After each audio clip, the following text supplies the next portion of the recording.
Welcome back. Dan Rutherford was elected to the Illinois House of Representatives in 1992 with Rod Blagojevich.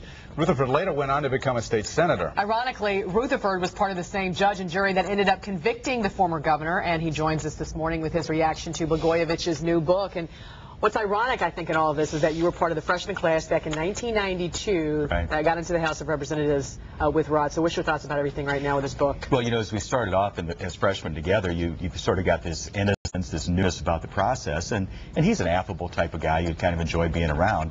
And later when he decided to run for governor, I'm a Republican, he's a Democrat. I worked for the other guy. He won. He gets elected. And I said, Governor, I'm ready to work with you. You know, let's do things that are good for Illinois. And later, as I saw the maturity come into that office, there was a great deal of arrogance started to move in, and you start looking at, you know, the type of people he brought in office, like his chief of staff, John Harris, and the type of things they did. And now that he's been kicked out of office, he's now been indicted, and you've got this book out, and having read significant parts of it, you start to see that he really is on some type of a mission to, I think, influence the jury pool.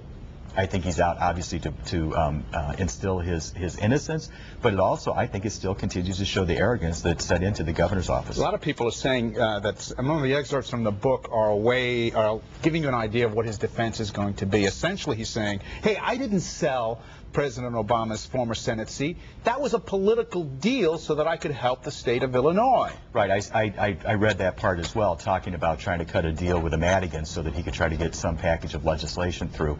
But I think that not only do we look at what the book says, the type of commentaries he's making on the media today, but then you look at the people that were around him, which are in part are named in the book, that they have now pled before the U.S. attorney and said, we're going to cooperate in this. So you understand what defense he may be presenting there, but you've got, again, the John Wymans, you've got the John Harrises, you've got the Tony Rescos of the world that are out there now having pled a deal to cooperate with the U.S. attorney on what may be happening here. What did you think was the most interesting excerpt that you read in there? You know, I think the part, it sort of was a collection of sort of unusual things. You start, you know, when he starts comparing himself to Nelson Mandela and people like that, and I step back and I say, wait a minute. You know, I actually met Nelson Mandela when I was in South Africa on some business, and I also know Rod Blagojevich. And let me tell you what, Rod Blagojevich is no Nelson Mandela, that's for sure. And, you know, that whole case, of course, sparked all these calls for reforms to take place in state government, and Governor Quinn was all ready to sign a bill and then looked at it and said, I'm not signing this, and backed off. Oh, David. What do you think about all that? I sat there in the Illinois State Senate and participated in negotiations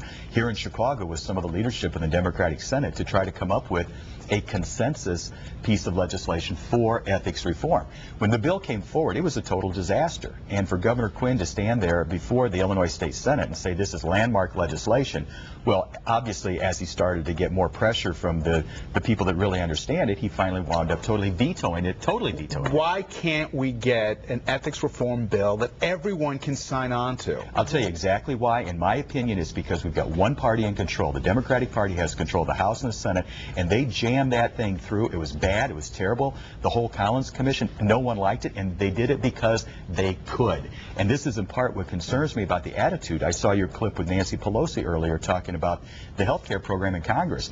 And you know what? They might put that thing through with all Democrat votes. The reason is because they can.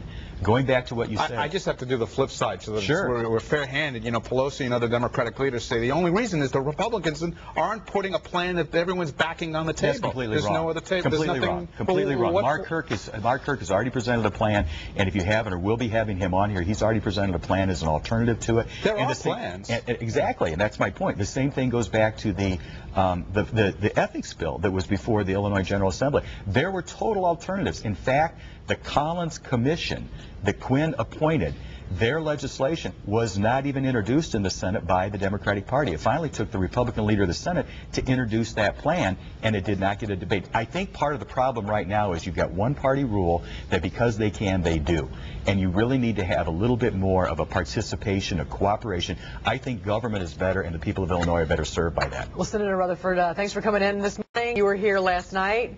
with Sure. the CEO of eBay, who was in town doing a fundraiser. Why did she choose Chicago? Meg Whitman is the media past CEO of eBay, and she's running for the governor of California. Arnold Schwarzenegger is term limited out. She will be a Republican candidate out there, and I think she'll be an outstanding candidate. A female, a highly successful businesswoman, understands that fiscal constraint is what needs to happen. And I got to tell you, it's important for Illinois what happens in California, because a lot of what they start out in California seems to trend itself across America. So she raised a lot of money here? She raised enough money to be able to get a plane ticket home. All right. Thanks for coming in. Thank you very much. Up next